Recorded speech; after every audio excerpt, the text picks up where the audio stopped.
Hello guys, जय Hind. Welcome to Jha sir academy for IAS. हम करने जा रहे हैं मेंस का प्रीवियस ईयर क्वेश्चन एनालिसिस और आज हम देखेंगे general studies paper 4 ethics and public values से एक क्वेश्चन। मैं उम्मीद करती हूँ गाइज आप लोगों ने इस क्वेश्चन को अटेम्प्ट किया होगा और एक बहुत अच्छा आंसर फ्रेम किया होगा। सो गाइज आज एक बहुत अच्छा टॉपिक हम लोग पढ़ेंगे, बहुत अच्छे क्वेश्चन के रिगार्डिंग हम बात करेंगे जो बेसिकली एक कोटेशन है। जैसे क्या होता है कि एग्ज़ाम में जो एथिक्स का हमारा पेपर होता है उसमें हर हर साल यूपीएससी कुछ 2 से 3 कोटेशंस तो पक्का पूछती ही पूछती है। डिफरेंट डिफरेंट पर्सनालिटीज़ ने जो दी हुई हैं, जैसे कि महात्मा गांधी जी हैं या वॉरेन बफेट है, तो इस तरीके से ये पर्सनालिटीज़ की कुछ स्टेटमेंट्स होती हैं, कोटेशंस होती हैं जो डाल के वो उसके बारे में पूछते हैं कि आप इन कोटेशंस के बारे में क्या समझते हैं। राइट। सो आज हम गाइस ऐसे ही एक कोटेशन के बारे में पढ़ेंगे। It will be an amazing session, आपको बहुत अच्छा। और ये बेसिकली लाइफ से रिलेटेड है तो आपको अपने लिए भी बहुत अच्छे पॉइंट्स, मतलब बहुत अच्छा एक मिलेगा, एक्सपोजर मिलेगा। सो शुरू करने से पहले गाइज, जिन भी स्टूडेंट्स ने हमारे टेलीग्राम चैनल को ज्वाइन नहीं किया है वो अभी के अभी फटाफट से डिस्क्रिप्शन बॉक्स में जाइए, वहाँ पे आपको लिंक मिलेगा, वहाँ से आप टेलीग्राम चैनल को ज्वाइन कीजिए। उसका बेनिफिट आपको ये मिलेगा कि आपको सारी की सारी पीडीएफ्स का एक्सेस मिल जाएगा हमारी, जो आपके लिए टेलीग्राम चैनल पे फ्री ऑफ कॉस्ट अपलोड कर दी जाती हैं। जैसे कि करंट अफेयर्स की पीडीएफ है या फिर ये जो mains previous year question analysis हम करते हैं इसकी पीडीएफ है। और साथ ही साथ जो वीडियो लेक्चर्स आपके लिए अपलोड किए जाते हैं आपको उनका डायरेक्ट लिंक भी वहाँ पे प्रोवाइड कर दिया जाता है। और गाइज़, जो भी स्टूडेंट सीरियसली प्रिपेयर कर रहे हैं मैं उनके लिए कहूँगी गाइज़ कि आपको करंट अफेयर्स के लिए बिल्कुल टेंशन लेने की ज़रूरत नहीं है। आपको अपना टाइम, मनी, एफर्ट्स बिल्कुल कहीं पे भी लगाने की ज़रूरत नहीं है। All just you need to do is, आपके लिए डेली बेसिस पे रेगुलरली एक वीडियो लेक्चर प्रोवाइड किया जाता है करंट अफेयर्स का। आपको बस बिल्कुल कंसिस्टेंट होके उसको फॉलो करना है, अच्छे से अटेंटिवली उसको समझना है। और सिर्फ एक दिन में आपको 1 से 1.25 घंटा देने की ज़रूरत है।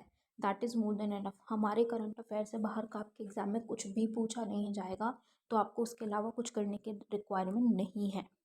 और गाइज, हमारा जीएस का pre plus mains batch run कर रहा है, जो आप लोग ज़रूर ज्वाइन कीजिए। उसमें जीएस 1 2 3 4 की बिल्कुल ज़ीरो से तैयारी करवाई जा रही है, जहाँ सर आपको खुद मेंटोर कर रहे हैं उस बैच में। और गाइज, अगर आप उस बैच की डिटेल्स को प्रॉपर तरीके से फॉलो करेंगे, जहाँ सर के द्वारा दी गई गाइडलाइंस को फॉलो करेंगे, तो आपका एग्ज़ाम निकलने से कोई नहीं रोक सकता गाइज, आपका सिलेक्शन पक्का है। तो ज़रूर ज्वाइन कीजिएगा इस बैच को। और गाइज, हमारा एक मेंस का भी आंसर राइटिंग बैच रन कर रहा है, जिसमें 500 प्लस क्वेश्चंस की आपको प्रैक्टिस कराई जा रही है। हमारी एक्सपर्ट फैकल्टी हैं, वो आपके आंसर कॉपीज़ को चेक करते हैं और आपको मिस्टेक्स बताते हैं कि किस तरीके से आपको इम्प्रूव करना है। और साथ ही साथ आपको हर एक क्वेश्चन के रिगार्डिंग एक सैम्पल आंसर भी दिया जाता है और वीडियो सोल्यूशन भी दिया जाता है with proper explanation. So guys, अगर आप बिल्कुल सीरियसली सिविल सर्विसेज की प्रिपरेशन कर रहे हैं तो इन कोर्सेज को ज़रूर ज्वाइन कीजिएगा। ज्वाइन करने के लिए आप नीचे दिए गए नंबर 9713282838 पे व्हाट्सएप के थ्रू आप कोर्सेज़ की डिटेल्स ले सकते हैं और कोर्सेज़ को ज्वाइन कर सकते हैं। तो चलिए गाइज, अपना आज का सेशन स्टार्ट करते हैं। हमारा क्वेश्चन है, what do the following quotation mean to you. एक कोट दी गई है, पूछा है कि ये कोटेशन आपके लिए क्या मैटर करती है, क्या समझाती है आपको। An unexamined life is not worth living. Socrates, ये कोटेशन सोक्रेट्स ने दी थी, सोक्रेट्स के द्वारा दी गई है। इस कोटेशन में क्या बोला गया है, an unexamined life is not worth living, कि ऐसी जिंदगी, ऐसी लाइफ जो आपने कभी, जिसमें आपने झांका ही नहीं कि हम क्या कर रहे हैं या उसमें किस चीज़ की ज़रूरत है, जब आपने उसको एग्जामिन ही नहीं किया। जैसे हम बोलते हैं ना कि अगर हम एक, मान लीजिए एक इंडस्ट्री की बात करते हैं तो उसमें क्या बोला जाता है, स्वॉट analysis, strengths, weaknesses, opportunities, threats, जो कि एक इंडस्ट्री को ग्रो करने के लिए बहुत ज़्यादा ज़रूरी है। तो एक स्वॉट एनालिसिस करना ज़रूरी है हर एक इंडस्ट्री, हर एक कंपनी के लिए। ठीक है। उसी तरीके से एक पर्सन को अपनी लाइफ का एग्जामिनेशन करना कि क्या स्ट्रेंथ्स है, क्या वीकनेसेस है उनके, उनको जानना, या उनकी वो कहाँ पे किस तरीके से काम कर रहे हैं, क्या उनकी एग्जिस्टेंस है, क्या उनका काम है, उनको हर तरीके से ये एग्जामिनेशन करना ज़रूरी है। अगर लाइफ को वो एग्जामिन नहीं करते हैं तो उस लाइफ के जीने का कोई मतलब नहीं है। It is not worth living. वो जीने लायक है ही नहीं, क्योंकि आप तो क्या कर रहे हैं, वो कहते हैं ना कि गधा है, बस जहाँ पे बोल दिया बस चलता जा रहा है, चलता जा रहा है, चलता जा रहा है, बिना कुछ सोचे समझे, बिना कुछ देखे, उसको जैसे जैसे डायरेक्शन मिल रही है वो वैसे वैसे चलता जा रहा है। तो वही काम है कि गधे वाली ज़िंदगी है। आप क्या कर रहे हैं, वो लाइफ वर्थ है ही नहीं, क्योंकि आपने देखा ही नहीं आपकी क्या स्ट्रेंथ है, आप क्या कर सकते हैं, आपकी कहाँ वीकनेस है, आपको कहाँ पे अपने आप को करेक्ट करने की ज़रूरत है। तो एक अनएग्जामिन्ड लाइफ किसी काम की नहीं है, वो जीने लायक ही नहीं है, वो आप जी नहीं रहे हैं। तो लाइफ को एग्जामिन करना ज़रूरी है। तो ये एक सोक्रेट्स ने ये कोटेशन दी थी कि एक अनएग्जामिन्ड लाइफ जीने लायक है, होती ही नहीं है। हमें इसके ऊपर अपनी व्यूज़ देने हैं, हमें बताना है कि इस कोटेशन का क्या मतलब है। तो हम उसके बारे में देखेंगे कि इस तरीक़ों को इस कोटेशन को हम किस तरीके से अटेम्प्ट कर सकते हैं। अब हमने समझ लिया कि इस कोटेशन का बेसिकली मतलब है क्या। अब किस तरीके से अटेम्प्ट किया जाएगा हम उसको देखेंगे।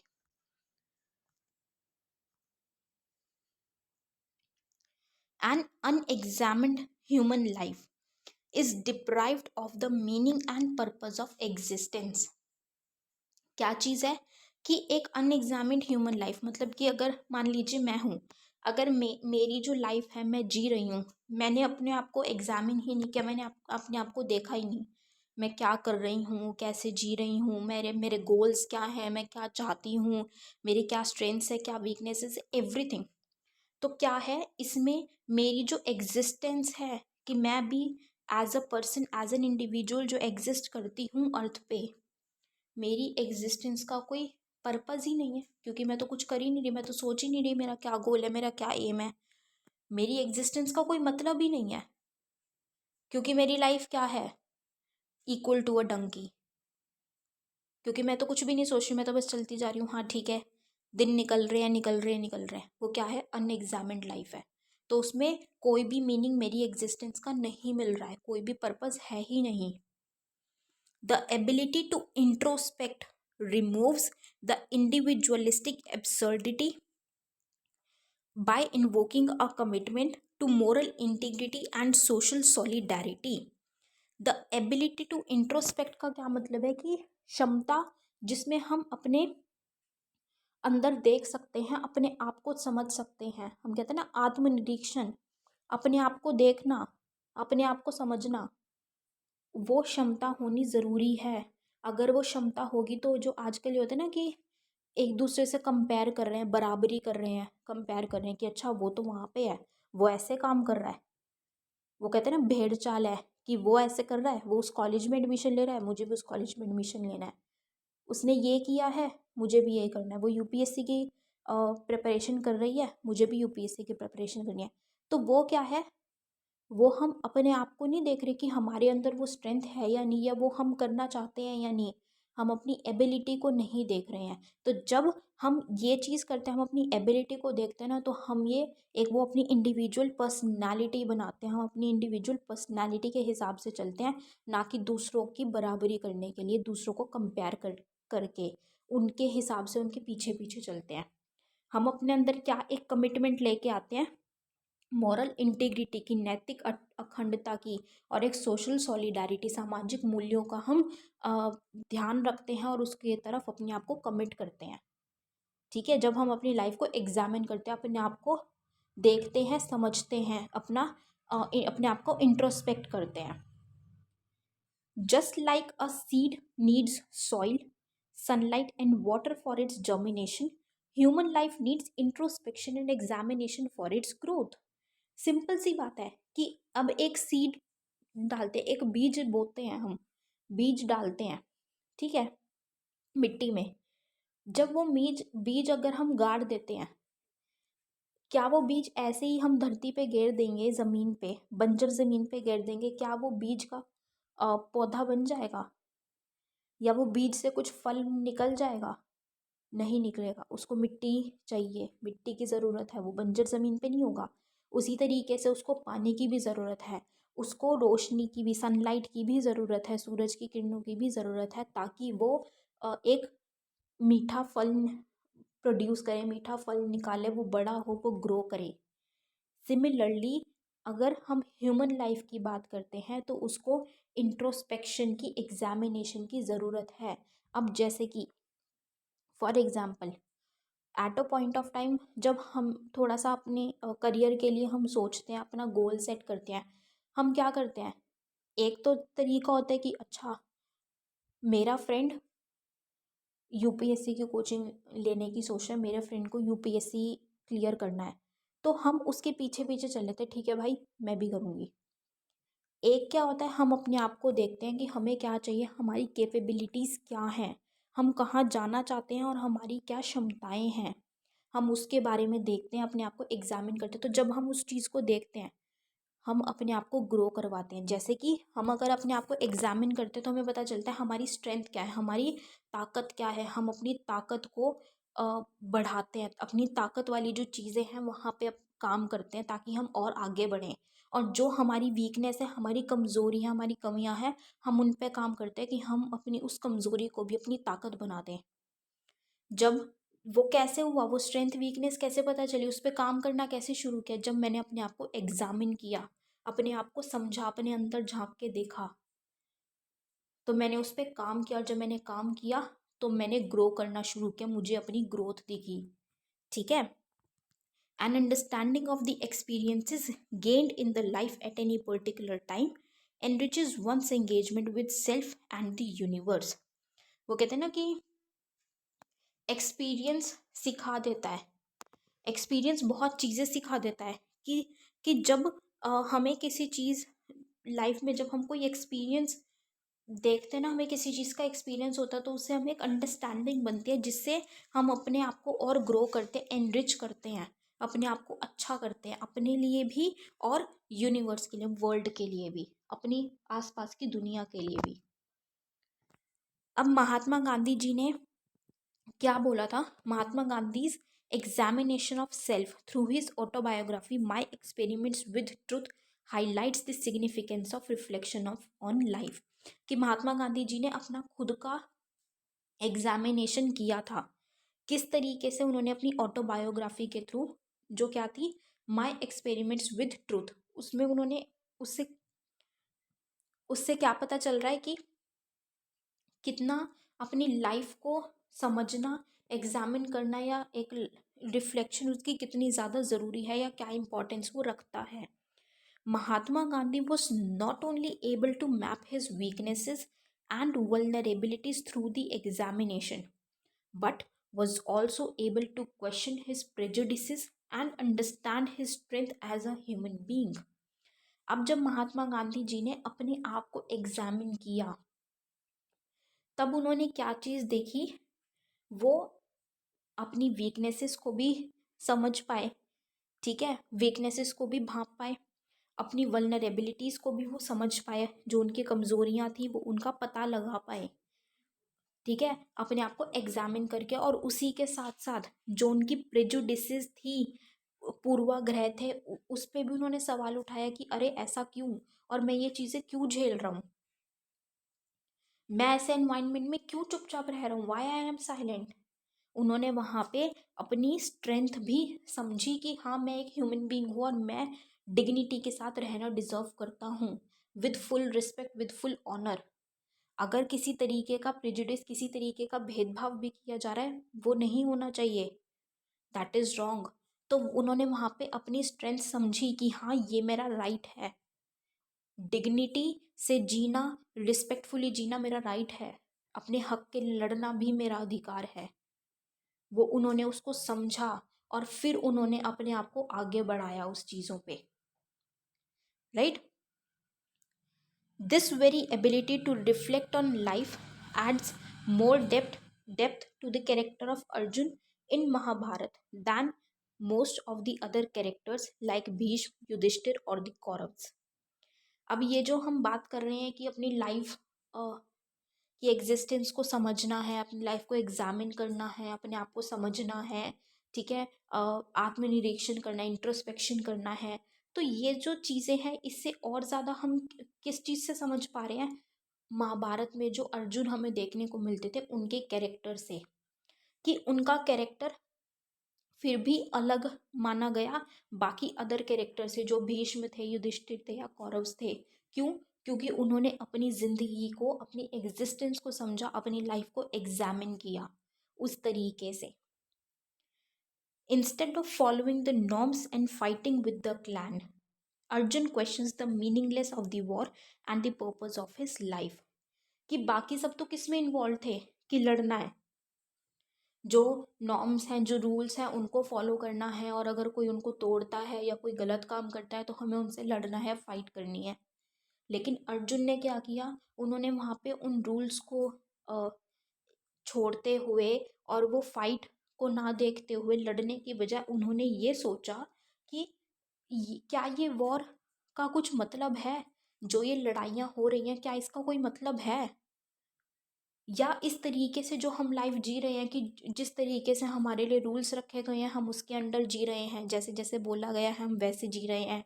ठीक है, हम लड़ाइयों में इन्वॉल्व हो रहे हैं, इंडल्ज हो रहे हैं, हम लड़ रहे हैं, तो क्या ऐसी लाइफ का कोई मतलब है, कोई लक्ष्य है? नहीं है। उन्होंने इस चीज़ को क्वेश्चन किया, सवाल उठाए इस चीज़ पे कि क्यों लड़ रहे हैं हम, इस लड़ाई का कोई मतलब ही नहीं है, किसी को कुछ नहीं मिलना इससे। What we have to do is, हम कैसे जी रहे हैं, हम क्या चाह रहे हैं। तो ये हमें लाइफ की एग्जिस्टेंस और लाइफ की डेप्थ के बारे में हमें अर्जुन के कैरेक्टर से भी हम समझ सकते हैं बहुत अच्छे तरीके से। The fast changing societies and consumerist culture in the contemporary world leave less time for human beings to examine and think about the changes. अब ये जो फास्ट चेंजिंग सोसाइटीज़ है, मतलब आज के टाइम पे ऐसी कंडीशन आ गई है कि इस तरीके से कंटेम्प्रेरी वर्ल्ड हमें देखने को मिल रहा है कि हम लोग सब वेरियस एक्टिविटीज़ में इन्वॉल्व है। मतलब एक टाइम टेबल सेट हो रखा है कि अभी ये काम है, इसके बाद ये काम है, इसके बाद ये काम है, ये करना है, ये करना है, ये करना है। तो सब इस तरीके से इन्वॉल्व हुए हुए हैं कि अपने बारे में, अपने लिए समझने का तो टाइम ही नहीं है किसी के पास, अपने आप को देखने के लिए तो टाइम ही नहीं है। और ये एक बहुत अच्छी बात कही गई है कि ईच एंड एवरी डे आप चाहे कितने भी बिजी हैं, लेकिन एक बार बैठ के खुद से बात ज़रूर कीजिए। Don't miss the chance of having a conversation with the best person, and the best person is you your self. तो अपने आप से बात करने का वो सुनहरा मौका, वो एक अपॉर्चुनिटी मिस मत कीजिए। तो वही यहाँ पे है, अपने आप से बात करने का क्या मतलब है, अपने आप को जानना कि आप क्या है, आप खुश हैं नहीं हैं, आप क्या चाहते हैं क्या नहीं चाहते हैं, क्या आपके एस्पायरेशंस हैं, या क्या कहाँ पे आप कमज़ोर पड़ रहे हैं, किन किन चीज़ों पे, क्या आपकी वीकनेसेस आपको देखने को मिल रही हैं। तो उन चीज़ों के बारे में हम तभी जान सकते हैं। तो लोगों के पास आज के टाइम पे टाइम ही नहीं है, मतलब आज के एरा में देखा जाए तो इतनी भागदौड़ वाली ज़िंदगी हो रही है कि वो देखें या फिर जो चेंजेस हो रही है उनके बारे में सोचे कि ये क्यों हो रहे हैं, किस लिए हो रहे हैं, अच्छे हैं बुरे हैं, कुछ नहीं, बस चलते जा रहे हैं चलते जा रहे हैं। Adaptation to changes have become automatic and unquestionable, कि अभी जो चेंजेस पे अडेप्टेशन है ये ऑटोमेटिकली होता जा रहा है, हमारी मर्जी से नहीं हो रहा, ये ऑटोमेटिकली होता जा रहा है, और इस पर कोई क्वेश्चन भी नहीं करता, कोई सवाल भी नहीं उठाता, क्योंकि हमें बैठ के सोचने का टाइम ही नहीं है कि ये जो चेंज हो रहा है ये सही है कि नहीं है। हम सवाल कब उठाएंगे, जब हम शांति से बैठ के सोचेंगे, अपने आप से बात करेंगे। लेकिन किसी के पास टाइम ही नहीं है इस चीज़ का, तो इसीलिए आज के टाइम पे बहुत ज़्यादा ज़रूरी है। The quotation has strong relevance in the present times where human beings are burdened with the histories of war, colonization, nationalization, erosion of morality, and the scientific and technological advancements and the sense of spiritual uprootedness. तो वही बात है कि ये जो quotation है इसका आज के टाइम पे तो बहुत ज़्यादा रेलेवेंस, बहुत ज़्यादा महत्वपूर्ण हमें देखने को मिलते हैं, बहुत ज़्यादा ज़रूरत है इस कोटेशन की आज के टाइम पे, मतलब बहुत महत्व है कि ह्यूमन बींग्स आज के टाइम पे चाहे वो लड़ाइयाँ हैं, वॉर हैं, या जो कॉलोनाइजेशन है, ठीक है, नेशनलाइजेशन है, इस तरीके की बहुत सारी चीज़ों में ना वो दबा हुआ है, बर्डन है और उलझा हुआ है। ठीक है, ये जो मोरालिटी है, नैतिकता देखने को मिल रही है, ये हटती जा रही है, गायब होती जा रही है। किसकी वजह से? ये जो साइंटिफिक और टेक्नोलॉजिकल तकनीकी जो एडवांसमेंट्स उन्नतियाँ हो रही हैं, उसमें नैतिकता भी उसके साथ गुम होती जा रही है। ठीक है, सेंस ऑफ स्पिरिचुअल अपरूटेडनेस, आध्यात्मिक जड़ता की भावना, ये सब चीज़ें क्या हैं? ये इरोड होती जा रही हैं, उड़ती चली जा रही हैं, क्योंकि हम इतना बर्डन हो चुके हैं और हम इतना टाइम के साथ और फ्लो के साथ, चेंजेस के साथ हम बहते जा रहे हैं कि हम सोचते ही नहीं है कहीं पे भी। हमें अपने लिए, अपने खुद के लिए ही टाइम नहीं है। It is in these times that one needs to delve deeper into the conscience to find the purpose of existence and engage in a more meaningful manner with the society। कि आज के time पे इसकी बहुत ज़्यादा ज़रूरत है कि हम बैठे और अच्छे से अपने आत्मा में जाएं और सोचें, समझें, अपने अस्तित्व को समझें कि हम किस लिए हैं, हमारी एग्जिस्टेंस किस लिए है, हम किस लिए जी रहे हैं, क्या हमारा पर्पस है लाइफ का, उसके बारे में सोचें और ज़्यादा अच्छे तरीके से, एक अच्छे मीनिंगफुल मैनर में अपनी सोसाइटी के साथ एंगेज हों, काम करें उसी तरीके से, उसी डायरेक्शन में जिसमें हम करना चाहते हैं, जिसमें हमारी खुशी है और जिसमें हमारी फैमिली, हमारे सराउंडिंग्स की खुशी है, instead of just moving on with the flow. Changes में जाओ, लेकिन चेंजेस वहाँ पे अडाप्ट करो जहाँ पे ज़रूरत है। उनको क्वेश्चन ज़रूर करो बैठ के कि ये चेंज हो रहा है तो ये क्यों हो रहा है, क्या ज़रूरत है इसकी, करना सही है या नहीं है। अपनी एग्जिस्टेंस को समझना बहुत ज़्यादा ज़रूरी है, अपने आप को एग्जामिन करना ज़रूरी है। तो ये बहुत अच्छा कोटेशन है और आज के टाइम पे बहुत ही ज़्यादा रेलेवेंट हमें देखने को मिलता है ये। So guys, this was all for this question. I hope you all have liked this analysis. अपना फीडबैक गाइज हमारे साथ कमेंट सेक्शन में ज़रूर शेयर कीजिएगा. So with this we end up this session today here guys. Thank you so much. Have a great day ahead. जय हिंद.